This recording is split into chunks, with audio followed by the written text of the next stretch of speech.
This one's for business owners and recruiters. You want to make profits long term? Hire good talent. Okay, so that's the obvious part.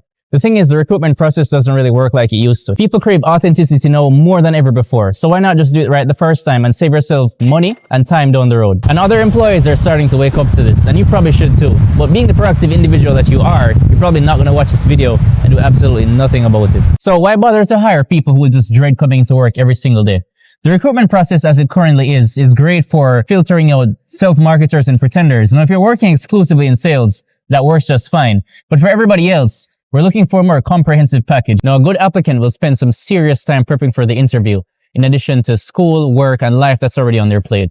And you, the interviewer, will spend some time going through the resumes and narrowing the list down and actually sitting in the interview with them. Bear in mind that the interviewee, especially college graduates, are probably doing interviews across several companies, and each of these companies probably even have multiple rounds of interviews if they make it that far. So frankly, it will be almost a show of empathy and understanding in being as transparent as possible in putting up the job to help these people decide if they even want to apply to it in the first place, if they truly actually want to work in this environment with these people, and if their values align with those of the company. So yes, these people are applicants trying to provide value in exchange for compensation, but they are also human beings whose precious time we should respect.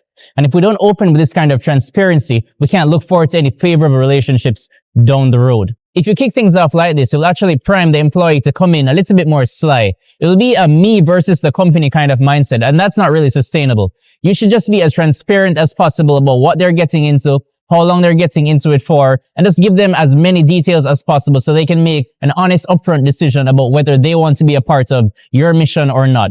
Or even if you want them, they'll be more honest with you as well. It's a two-way street. Younger folks coming into the workforce for the first time don't resonate with the games that may have worked in the past. People crave authenticity no more than ever. Paint them the full picture. The good, the bad, the ugly. If they fall in love with it, then you have yourself a genuine winner. Otherwise, you're just setting yourself up for resignation down the line. These kinds of tactics usually aren't rewarded with virtue. Start with your internal environment. It doesn't make sense to go out and recruit good people who won't last in a toxic one.